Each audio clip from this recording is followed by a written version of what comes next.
Olá, seja bem-vinda, seja bem-vindo ao Frente a Frente que começa agora. A nossa entrevista hoje é com a professora pesquisadora Natércia Lopes, dona de um imenso currículo e eleita novamente para o cargo de coordenadora do curso de licenciatura em matemática na UNEAL, a Universidade Estadual de Alagoas.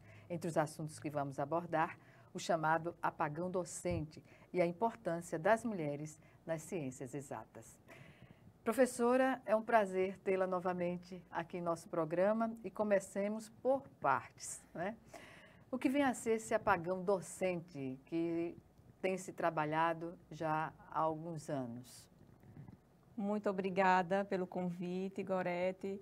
Um prazer estar aqui novamente com vocês e, enquanto servidora pública, mostrar um pouco do nosso trabalho que a gente vem desenvolvendo dentro das instituições de ensino superior aqui de Alagoas. Então, para a gente usar de transparência, é muito importante dar essa devolutiva para a sociedade. E esse apagão docente, ele veio de uma última pesquisa da CEMESP, que é um órgão responsável por algumas pesquisas a nível de ensino superior, dentro dessa etapa do ensino superior, lá em São Paulo. E aí ele previu que em 2040 nós vamos ter um déficit de 235 mil docentes em todo o Brasil.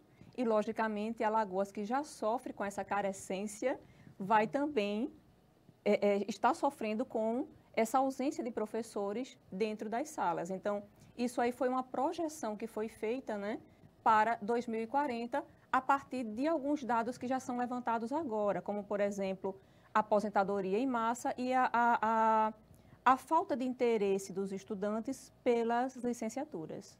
Pois é, e o que leva os estudantes não mais procurarem a licenciatura? As condições de trabalho, questões salariais, o que mais? Na verdade, isso é bem complexo, né?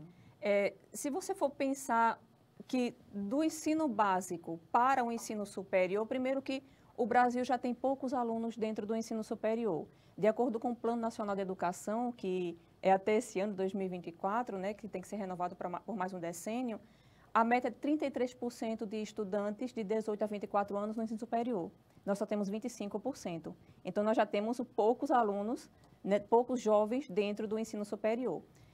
Quando a gente vai ver a nível de Alagoas, nós temos 77 mil, quase 80 mil estudantes no ensino superior. Só que desses 80 mil, Gorete, só 15% procuraram as licenciaturas no último ano, de acordo com o Censo da Educação. Então, assim, a gente percebe que esses 15% eles já não dão conta, né, da carência que nós temos, da demanda que nós temos.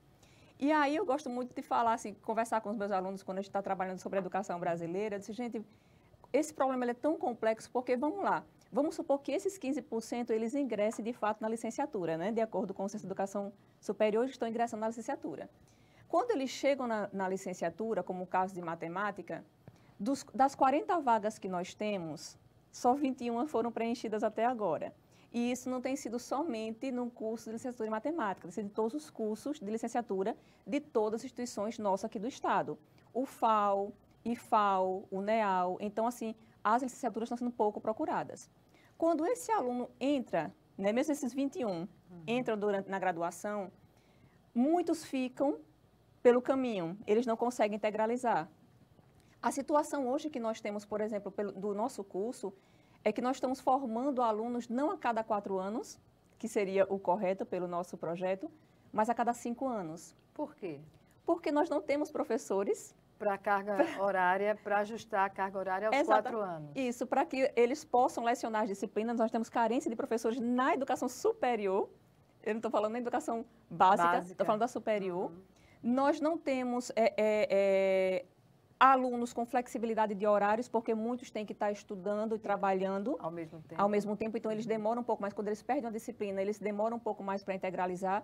Então, eu consigo formar 1 aluno a 2 alunos a cada 5 anos.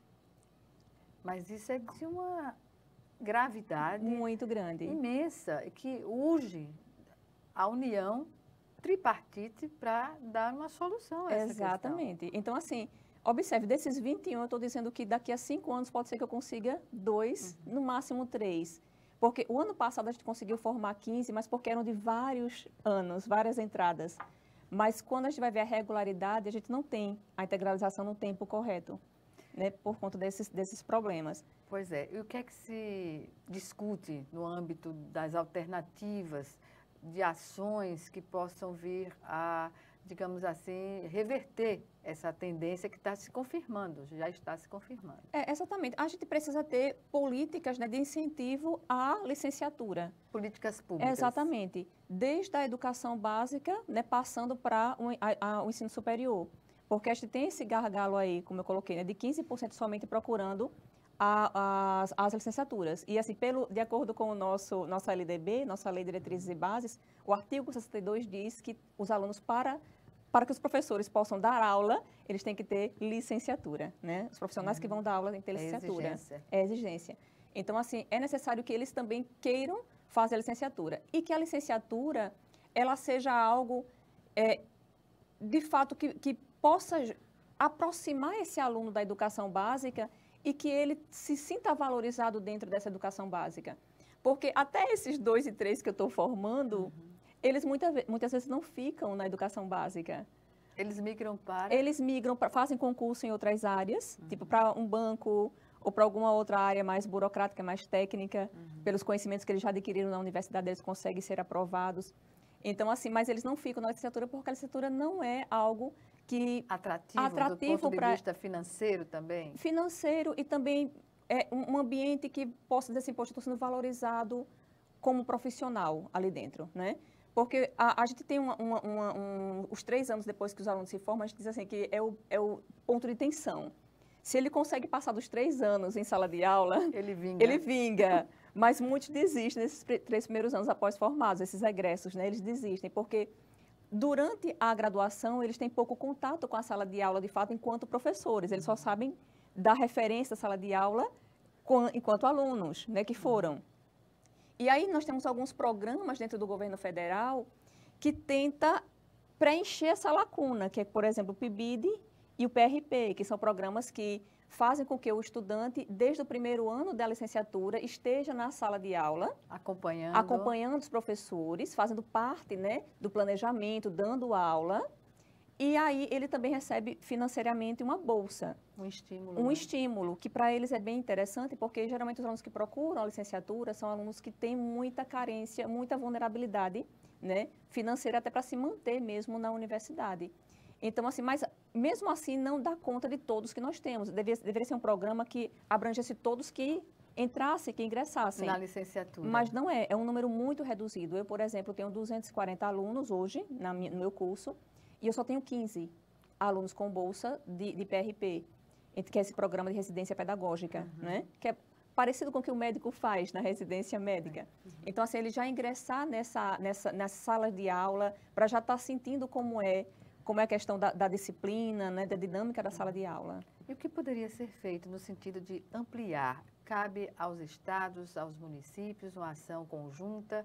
Como se vê? Porque é uma questão política também. Da política educacional do país, né? Isso, porque assim, o problema que nós vamos ter não é nem esperar 2040, que nós já estamos tendo agora, com essa carência de docentes, ela vai se reverberar para todas as outras áreas. Porque se você não tem professor para estar formando as outras áreas, você não consegue andar com o país, né? Então, assim, esses programas que eu citei, programas do governo federal de incentivo à docência, eles são programas que vêm e que, de fato, têm uma boa aceitação. E que a gente percebe que os alunos que ingressam neles, geralmente eles ficam, né? E terminam a graduação e eles continuam em sala de aula. Mas aí é preciso que esses programas eles tenham uma abrangência total dessa quantidade de alunos. E caso não tenha nível federal, é necessário sim que os governos municipais e estaduais, eles tomem para si também, né, essa responsabilidade para estar fomentando essas carreiras docentes dentro das universidades. Por isso, apagão docente se coloca de uma maneira muito, digamos assim, exata nessa condição que os professores estão tendo. Eu pergunto, esse fenômeno, ele prevalece mais em algumas disciplinas que em outras? Na verdade, a gente tem algumas disciplinas que elas já são historicamente defasadas no número de docentes, como é a questão das áreas de exatas, até pelo que eu formei, pelo que eu falei. A gente forma poucos alunos em física, em matemática, em química nem tanto, até que dá para formar um pouco mais, mas matemática e física é muito gritante. Matemática sempre foi colocada, não sei porquê, um bicho-papão em qualquer fase da vida do estudante, né? Seja na educação infantil, seja enfim, na vida escolar, a matemática está ali para execrar.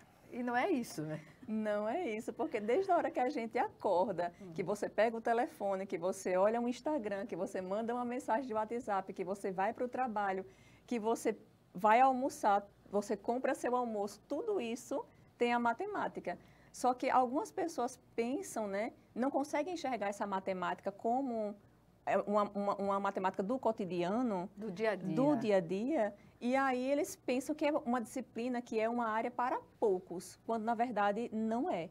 E aí a gente vai mexer de novo com a seara da formação docente, né? Então, assim, a nossa formação docente, infelizmente, ela está muito aquém do que deveria existir dentro das universidades e dentro do que se propõe em países desenvolvidos, por exemplo. Por exemplo, eu já tive a oportunidade de conhecer 27 sistemas de ensino de países diferentes. E esse ano eu resolvi conhecer da Suíça.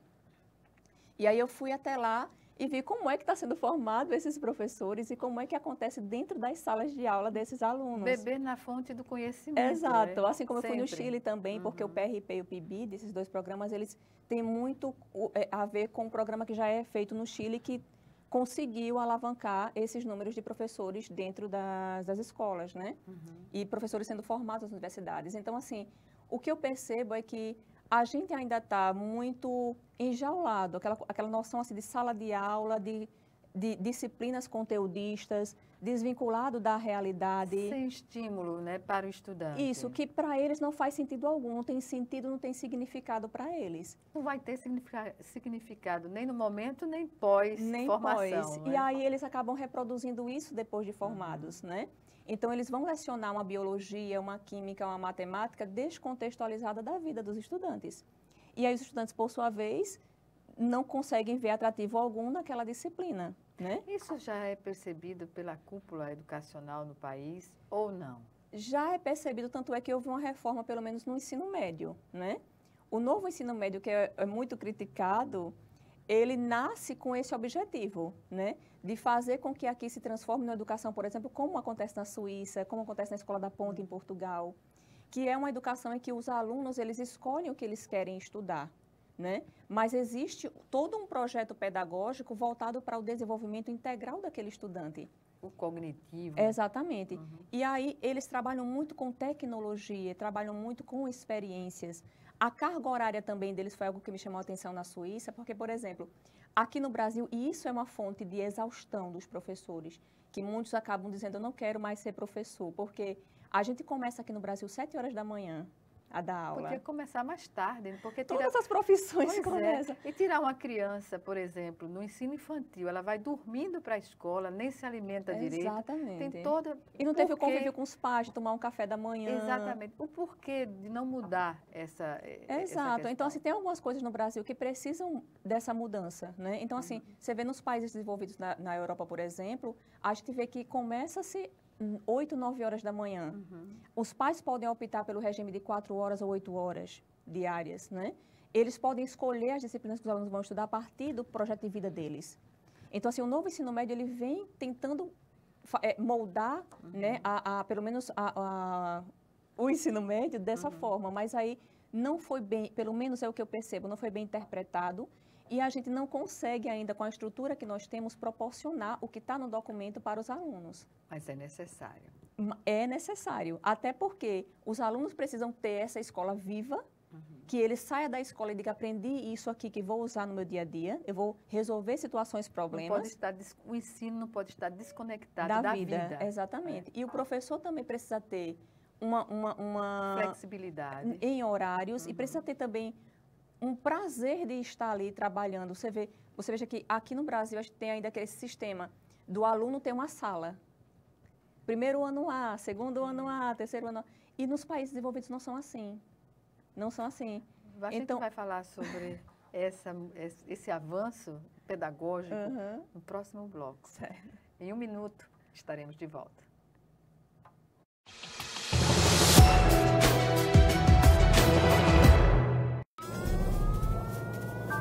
Há mais de 40 anos, um grupo de médicos criou uma organização de emergência médico-humanitária capaz de oferecer ajuda às pessoas em meio a desastres naturais, epidemias ou guerras, atendendo os mais necessitados sem se importar com raça, religião ou ideologia. Hoje, Médicos Sem Fronteiras envia equipes totalmente preparadas para responder a emergências por todo o mundo. Nossos profissionais são financiados por pessoas como você e eu. Conheça-nos, participe, apoie, porque juntos chegamos mais longe.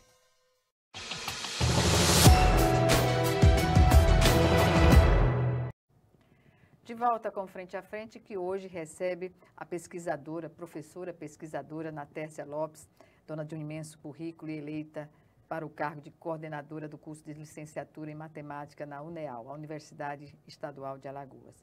Estamos abordando questões relacionadas ao ensino, desde o ensino infantil até o ensino superior, passando, claro, pela questão da docência, que está em crise no país, como não só no Brasil, mas em outros países também. Mas há experiências positivas, né, professora, como essa que a senhora falou no final do bloco, experiências na Suíça e em outros países que não engessam nem aluno, nem professor. Por favor. Exatamente. Esse currículo, que é um currículo que é mais crítico e pós-crítico, né, que faz com que o aluno contextualize junto com os professores o conhecimento e que também faça com que eles tenham aqueles porquês, né, aquelas indagações sobre por que ele está naquela situação, né? Isso aí é vivenciado em escolas que fazem parte de países que são desenvolvidos, né? E aqui a gente ainda está muito aquém desse modelo de educação mais progressista. Então, a própria sala de aula, hoje nós temos as enumerações de sala de aula, primeiro ano A, segundo ano A, enquanto que em outros países desenvolvidos, os alunos, eles procuram as salas de acordo com o que eles escolheram, né? Saúde, com a área que eles eram. Educação. Isso, com a área que eles querem eles se identificam. abordar. Exatamente. Então, eles vão para os laboratórios. Então, assim, eles têm essa autonomia. A autonomia, ela é muito trabalhada desde cedo. Exatamente. Então, por exemplo, na Escola da Ponte, eu fiquei uma semana na Escola da Ponte, em Portugal. E os alunos, eu consegui ver, primeiro que quem me apresentou a escola foram os próprios alunos. Que maravilha. Então, você vê que eles têm muita autonomia, eles sabem o que está acontecendo, eles se apropriam do projeto pedagógico, assim como os pais. E a vivência que há dos pais entrando ali para pegar os filhos, para ficar um pouco do tempo lá, tem espaço para eles ficarem. Então, assim, eles agregam muito, trazem a família para dentro da escola. Então, isso é uma rede de apoio muito importante para as crianças. Sobretudo, né? Para as crianças mais novas. Exatamente. Né? Professora, o que me chama a atenção nas escolas, sejam elas públicas ou particulares, é o fato de colocar as mesas, né, as bancas dos alunos, um atrás do outro. Não poderia ter uma forma arredondada de oca, por exemplo? Poderia, mas aí a gente esbarra em mais um problema que também afasta os professores da sala de aula, que é um número muito grande de estudantes dentro de uma sala. O que é, digamos assim, aceitável pedagogicamente pelos instrumentos de medição internacionais, do quantitativo de alunos por faixa etária ou na instância que ele está exercendo, né, o saber no dia a dia da escola? Então, nós já temos uma lei, né, federal para isso. Então, da educação infantil são 13, 15 alunos. Nos anos iniciais do ensino fundamental, do primeiro aninho até o quinto aninho, são 25 alunos. E do sexto ano do fundamental até o nono ano, e o ensino médio são 35. Contudo, pela falta de escolas que nós temos, né, as salas de aula chegam a 40, 50 estudantes. Mas, mesmo assim, não seria oportuno que os meios, instâncias jurídicas, impedissem essa superlotação? Porque, enquanto mantiver mais alunos que a capacidade da sala tem, esse problema vai continuar, né? Continua, mas, em contrapartida, a escola não pode negar a matrícula. Então, se elas fazem isso, elas ferem também a Constituição. Então, eles estão entre a espada e a cruz, na verdade. Não é fácil a vida dos diretores escolares, porque quando chega o aluno, o pai dele diz, olha, meu aluno, a gente se transferiu, ele está sem escola, né? Está sem vaga. Então, se ele vai no Ministério Público, o Ministério Público, na mesma hora, manda a secretaria fazer a matrícula desse aluno. Então, é nisso que a gente vai tendo as salas mesmo abarrotadas de estudantes. Mas isso vai atingir o saber diretamente. Vai, mas assim, o ideal para a gente é o que está na lei. Como eu falei, a lei, ela tem um objetivo que é, para a gente, o essencial, mas o que acontece na prática, né, esse currículo real, não é bem assim. Então, assim, por isso também que eu lembro que quando eu entrei na educação básica, lá em 2001, eu era 40 horas e eu tinha 36 horas frente ao aluno, 36 horas frente ao aluno. Eu tinha 9 turmas, ou seja, eu trabalhava com 500 alunos por semana. Meu Deus. 500 alunos por semana. Então, eu não consigo decorar nome de aluno, eu não consigo parar para corrigir bem uma prova e fazer um gráfico de como está o desempenho desse aluno, porque são 500, né? Hoje, com a lei do piso, a lei do 1/3 de planejamento, cai de 9 para 6, mas isso já são 300 alunos, ainda é um número muito alto de estudantes. Atinge frontalmente a qualidade da educação. Isso, então imagina, você com 300 alunos por semana para você trabalhar, né? Estou falando na área de matemática, porque tem algumas outras áreas que, como a carga horária é menor, você tem que pegar mais turmas. Então, multiplica isso por 50, por 40, que é o número de alunos que vai ter. Então, assim, é muito complicado para o professor dar conta de todo esses projetos, provas, etc., e fazer, de fato, uma análise, né, de como é que está a qualidade do ensino dele, como é que está o aluno. Fica muito complicado por conta dessa quantidade de estudantes. E em relação às mulheres, nesse contexto do apagão docente, por que elas estão na linha de frente, na falta de professor? Na verdade, assim, eu foco muito na área de exatas, que é a minha área, né? E falando como um todo na área que a gente chama de STEM, né? Que é ciência, tecnologia, engenharia e matemática. Nessas 4 áreas, nós temos pesquisas que apontam que 22% das pessoas que estão nessas graduações são mulheres. E esse número, infelizmente, ele vem caindo, ao invés de subir. Infelizmente mesmo. Nós tínhamos 23, passou para 22 e agora provavelmente vai passar para 20. Então, assim, 20% são mulheres dentro dessas áreas. E a gente vê que isso é um reflexo muito de uma sociedade que está estruturada no machismo, né? Áreas que são majoritariamente masculinas e que não abrem espaço para as mulheres. E essa ideia também, quando a gente pensa em ciências exatas, de que o conhecimento matemático é para quem tem inteligência e quem tem inteligência é o homem, não é a mulher. É uma segregação que se coloca. Exatamente. Né? Então, assim, isso que não corresponde à realidade. Não corresponde. A gente tem grandes mulheres, a própria Hipátia de Alexandria, que é uma das primeiras mulheres que nós temos registro, né, na história da Grécia, como sendo a mulher da matemática, a primeira mulher matemática. E, assim, são mulheres que contribuíram muito para o que nós temos hoje, o que nós estudamos hoje, mas elas não foram e até hoje ainda não têm a visibilidade que um homem tem dentro dessa área, né? E aí a gente pensa, né, é uma coisa assim que eu gosto muito também de falar junto com meus alunos, é a gente imaginar hoje como é que se dispõe, por exemplo, nas prateleiras do supermercado, os brinquedos para crianças, para meninas e para meninos. Bonecas. Então, Bonecas exatamente. Para as meninas, carros para os meninos. Nunca se oferece um jogo para identificar. Isso, algo de computação, que vai mexer com quebra-cabeça, que vai mexer com montagem, que vai mexer com geometria. Isso é para os meninos, né? E para as meninas é o quê? É o fogão, é a maquiagem, é a boneca, é trocar de roupa. Então, assim, desde a tenra idade você vê que as mulheres, elas são direcionadas, são conduzidas para áreas que não são áreas mesmo de exatas. Exatamente, né? Da áreas de exatas, de pensar assim, da lógico-matemático, vamos dizer assim, né? Porque existem vários conhecimentos, mas o lógico-matemático fica distanciado das mulheres. Isso começa na família, né? De não, por exemplo, valorizar questões relacionadas ao entendimento matemático nas meninas. Isso. E, assim, isso acaba também refletindo, porque até mesmo a teoria que eu trabalho, que é a teoria das representações sociais, ela vem dizer isso, que os sentidos compartilhados no seu meio, eles vão determinar a atitude do sujeito, né?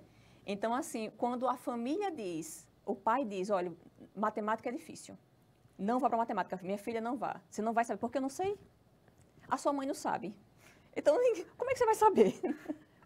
E aí essa menina, ela já vai para a escola com esse pensamento de que ela não vai ser boa em matemática porque a mãe dela não é, o pai dela não é, o avô dela não era. É um bicho-papão, né? Isso, então, assim, fica... Coloca. E quando chega na escola que vê essa matemática muito distante, né, da realidade dela, é que ela acaba dizendo, não, está ratificando, no caso, que os meus pais já diziam. Raiz quadrada, e etc. e tal. Isso. Né? Professora, sobre essas pesquisas que a senhora tem feito juntamente às aldeias, no que elas têm proporcionado? Nós estamos com uma pesquisa que a gente já está há 4 anos dentro das aldeias de Palmeira dos Índios. A nossa universidade ela tem 6 campi, um deles é o de Palmeira dos Índios, que é ao qual eu faço parte. E essas pesquisas nossas, elas são financiadas pela FAPEAL, é importante dizer isso. E a gente iniciou primeiro buscando saber como é que os alunos aldeados e não aldeados, mas que eram indígenas, como é que eles percebiam a matemática, para poder daí a gente continuar a pesquisa por outras vertentes, né? E aí a gente identificou, nós trabalhamos com um software chamado SPSS, e quando a gente fez algumas correlações, a gente percebeu que quanto mais os alunos estavam em escolas aldeadas, com professores que eram indígenas, ou seja, não é somente a educação escolar indígena que eles sabiam também da educação indígena. Então, quanto mais eles estudavam com esses professores e que eles estavam fazendo matemática, os docentes faziam matemática, esses alunos tinham representações positivas da matemática. Então, eles relacionavam a matemática com algo do dia a dia deles. Maraca, toré, cultivo, dança. Associação. Eles faziam essa associação. E eram palavras que eram positivas para a gente. Enquanto que os alunos que estavam com professores que não eram indígenas e que não trabalhavam com a parte da matemática, né, não estavam estudando matemática, eles tinham uma repressão mais negativa da matemática. Chata, dor de cabeça, difícil. Leva o aluno até procrastinar o estudo diário da matemática, por esses conceitos equivocados. E a invisibilidade feminina nesse contexto também, dessas pesquisas? Isso. Aí, nesse caso, esse recorte que a gente fez da pesquisa, né, a gente buscou compreender, primeiro que a gente não encontrou mulheres dentro da área de exatas aí, então a gente buscou fazer essa representação. E depois da representação, a gente buscou as aldeias novamente, no nosso segundo ano, que foi em 2022, para ver quais eram as manifestações matemáticas que existiam ali e que a gente poderia levar para outros professores que estavam trabalhando com a educação escolar indígena. E hoje nós temos alunas nossas, né, que estão fazendo um aplicativo que é chamado Pekkivu, que quer dizer na palma da mão, na língua terena. E esse aplicativo a gente vai poder dispor tudo que esses professores, né, passaram para a gente de educação escolar indígena e que a gente percebeu de matemática dentro das aldeias. Então, nós estamos fazendo várias sequências didáticas de matemática para todos os anos do fundamental, para facilitar, né, a aprendizagem dos alunos e o ensino também por parte dos professores em qualquer lugar do mundo. É uma compreensão mútua que se estabelece a partir deste conhecimento. Né? Exatamente. Professora, é difícil no dia a dia? É muito difícil estar na educação no dia a dia e também ser mulher nas ciências exatas, até por conta de algumas questões que a gente percebe, né, desse machismo estrutural dentro da academia, né? Mas é algo que a gente não pode abandonar, porque nós temos alunas, principalmente nossas alunas, na verdade as meninas são as que mais se formam, né? Elas que têm mais disciplina para poder formar, para poder estar dentro da sala de aula, então a gente não pode desistir por elas e também porque é um sonho nosso, né? A educação, por exemplo, foi quem me deu a régua e compasso da minha vida. Pois é, né? Reconhecidamente, professora. Nós vamos dar um pequeno intervalo e em 1 minuto estaremos de volta para continuar a nossa conversa. Até já.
De volta com Frente a Frente para o último bloco do programa, que hoje recebe a professora pesquisadora Natércia Lopes, ela que é coordenadora do curso de licenciatura em matemática na UNEAL, a Universidade Estadual de Alagoas. Professora, nesta questão da invisibilidade, acontecem também situações muito, digamos assim, muito prazerosas, né? Que é ver as mulheres com certificação internacional. Como surgiu isso? Exato. Como aconteceu? Nós temos no mundo acadêmico, vamos dizer assim, vários indexadores, né? Que são bases de dados que vão agregar pesquisadores, universidades, periódicos, a partir de alguns a partir de alguns índices. E aí, esses índices, eles vão, desde as publicações que você fez, a quantidade de publicações que você tem nos últimos anos, nos últimos 5, 6 anos, até quantas pessoas já citaram você e se esses periódicos que foram publicados nessas citações, se elas têm impacto. Hoje nós temos, a nível nacional, um sistema de avaliação de periódicos que é chamado Qualis-CAPES. Então, isso também é ponderado no momento de você fazer esses impactos nos indexadores. Quantos docentes foram listados no EIDI Scientific Index? Isso. No EIDI, nós tivemos 15 docentes agora da universidade, da UNEAL. Desses 15, temos 5 mulheres, eu sou uma delas, né? Uma grata surpresa. Professora. Muito obrigada. E aí, para a gente, é um indicador muito importante, porque mostra que as pesquisas que estamos fazendo, elas têm uma importância para a sociedade tão forte que eles reproduzem alguns, citam-nos dentro de suas pesquisas, né? Então, assim, elas acabam sendo basilares para outras pesquisas de outros pesquisadores.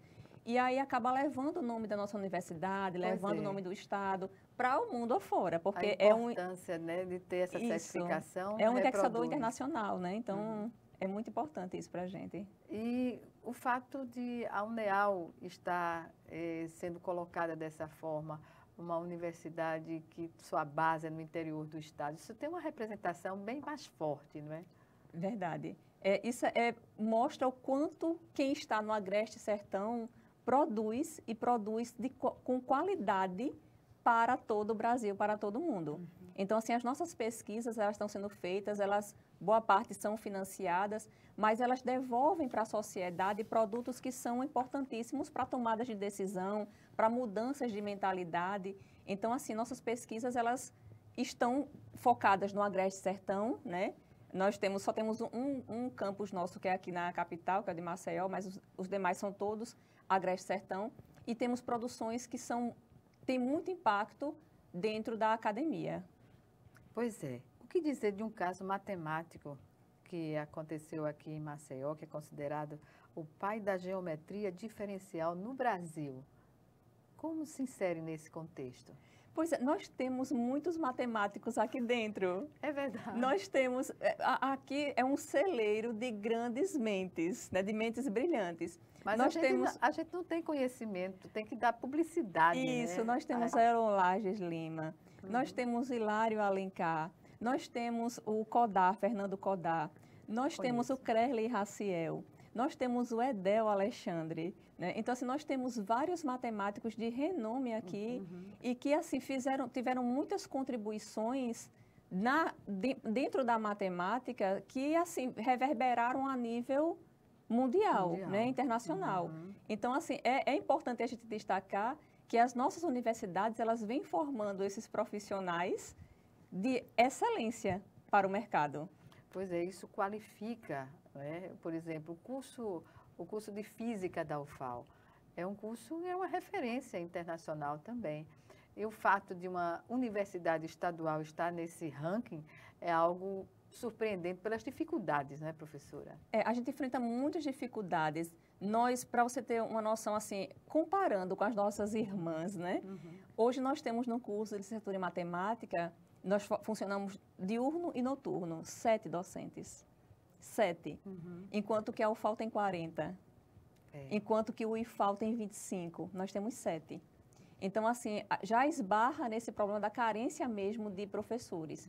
E mesmo assim, a gente consegue formar bons estudantes, bons profissionais e que estão com produções latentes aí no mundo acadêmico. O que falta para que aumente esse número de participantes desse conhecimento matemático? Primeiro, a gente precisa emparelhar, né? A gente precisa instrumentalizá-los bem dentro da universidade. E para isso, para que o professor ele consiga fazer ensino, pesquisa e extensão, que é o nosso tripé acadêmico, é preciso que ele tenha tempo, né? Hoje, nossos docentes eles estão com uma carga horária de ensino muito grande, senão eles não conseguem fazer com que os alunos integralizem o curso, né? E aí a gente vai ter mais um colaborador para o apagão, né? Fora do mercado de trabalho. Exatamente. Então, assim, nós precisaríamos ter um mestrado e um doutorado, por exemplo, dentro da matemática, mas aí, de novo, esbarra na questão, na ausência de professores lá dentro, qualificados, com mestrado e doutorado, né? Então, assim, tudo isso é a questão mesmo de recursos humanos ali dentro e a própria estrutura, né? Para se chegar, para se fazer um laboratório, sempre são anos e são e investimentos anos. que deveriam ter prioridade Isso. no sentido de corrigir essa ausência de profissionais na área. E anos de muitas lutas, né? Há pouco tempo a gente teve o aumento de carga horária, mas assim, tudo isso são lutas que a gente fica encabeçando para que, de fato, consiga estruturar bem o nosso curso, por exemplo, de matemática, e forme bem esses estudantes, né? Que podem ir para a licenciatura, que podem depois ir para uma área de matemática pura, caso eles queiram, se desenvolvam no mestrado, no doutorado. Então, assim, a gente precisa dar oportunidades para eles decidirem. Na sua participação no coletivo de mulheres cientistas, o que se discute atualmente? E nós temos um coletivo dentro da extensão da universitária, né, que é esse contato que a gente tem com a comunidade, que hoje é obrigatório, é importante dizer isso. É importante dizer isso e é importante também se viver isso. Exatamente. Né? Então, desde 2018, é obrigatória a extensão dentro das universidades, 10% da carga horária ser voltada para atividades de extensão, que é quando a universidade ela sai daqueles muros e vai para a comunidade, conversar com a comunidade, aprender com a comunidade. Então, esse projeto nosso, que é chamado Quantum, que é um coletivo de mulheres cientistas, a gente desenvolve semanalmente com as mulheres do nosso curso e com os meninos que querem participar também, discussões acerca da equidade de gênero, né? Não só no curso de matemática, apesar de nascer no curso de matemática, mas não só no curso de matemática, como em outros cursos também, pedagogia, letras, química. Então, as alunas são convidadas a debater alguns temas. A gente geralmente tem os temas de acordo com os meses. Esse mês que é o mês da mulher, né? Pois é. A gente estava debatendo muito essa questão do mercado de trabalho, do feminicídio, né? Dos espaços que a mulher vem avançando, vem conquistando e outros que ela ainda precisa lutar muito para conquistar. Combate à discriminação de gênero, né? Isso. E algumas políticas públicas que nós vemos até dessa casa mesmo, da Assembleia, né? Com algumas deputadas que já fizeram parte do nosso coletivo, já foram lá, já explicaram quais são os projetos de lei que existem para as mulheres, desde a questão da rede de apoio quando ela é engravida, dentro da universidade, a questão de cotas, etc. O importante é ter esses instrumentos servindo as mulheres para que elas não interrompam a sua carreira profissional, né? E seus estudos também. Isso, para que elas não desistam e para que elas percebam que a universidade é um espaço para elas, né? Então, assim, elas são convidadas a viverem com a gente esse espaço universitário. Então, a gente também faz isso com a nossa comunidade externa, para que elas entrem na universidade, para que elas dialoguem com a gente sobre esses temas. E aí a gente tem feito isso semanalmente e mensalmente a gente faz uma culminância com uma live em que a gente chama uma convidada para debater esses aspectos. E nesses aspectos, o que é que se coloca como uma prioridade na discussão? Quando a gente está no meio universitário, né, a prioridade de fato é abrir essas vagas para essas estudantes, quer dizer, as vagas existem, mas mantê-las ali dentro, né? E aí, formas de você fazer com que elas continuem lá com algum tipo de recurso, algum tipo de financiamento, de investimento, por exemplo, na área de exatas, né, que nós temos, a nível nacional, tem um projeto de lei, que há um financiamento para as mulheres que ingressam dentro dessa área do STEM, que é ciência, tecnologia, engenharia e matemática. Isso já é realidade em alguns estados. Aqui no estado de Alagoas, nós vemos algumas iniciativas por parte de algumas fundações, né, para se ter essa... Fundações públicas. Isso, públicas. Para alguns editais que a gente percebe, né, que a gente está sempre recebendo, para fomentar, né, para, no caso, incentivar essas alunas a entrarem nessas áreas. Porém, ainda não é um projeto, né? Ainda não é um projeto, não é algo que é perene, né? São iniciativas pontuais, digamos Isoladas. assim. Isoladas, né? Então, assim, a gente precisa mesmo de um projeto, de uma lei que financie, de fato, né? E que venha estimular financeiramente essas meninas para que elas entrem na área de exatas. Que não saiam. E que não saiam, exatamente. Que a gente possa também dar condições para que elas continuem. Pois é, porque o financiamento na educação como um todo sempre foi algo colocado, debatido e buscado pelo professorado, né? Pelas instituições. E sem financiamento não há qualidade na educação, não é, professora? Não, não há.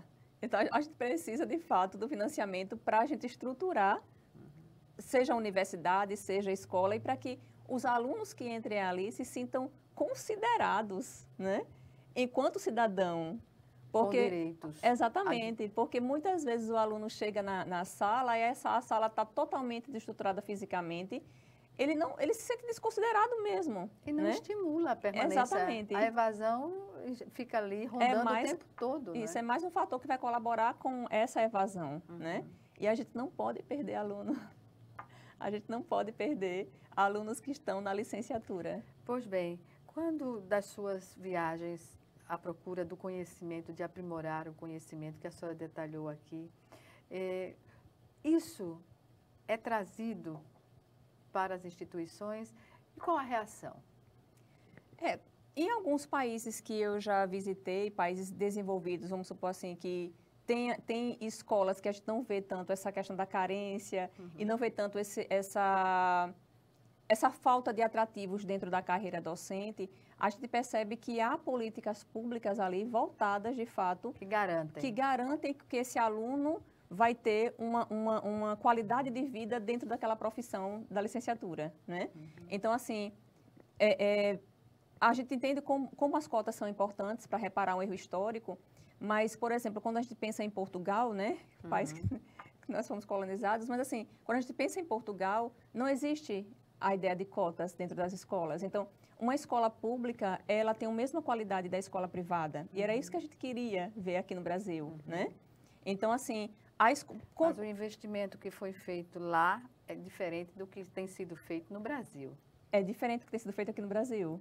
Aí está a diferença, né? Isso. Então, assim, é preciso mesmo que a prioridade de todos os governos, federal, estadual, municipal, seja a educação. Uma única linguagem. Isso. Né? E um único comprometimento. Isso, porque sem educação a gente não consegue desenvolver um país. E eu digo pela minha área, sem a matemática também você não consegue desenvolver a economia, você não consegue desenvolver a tecnologia, nada.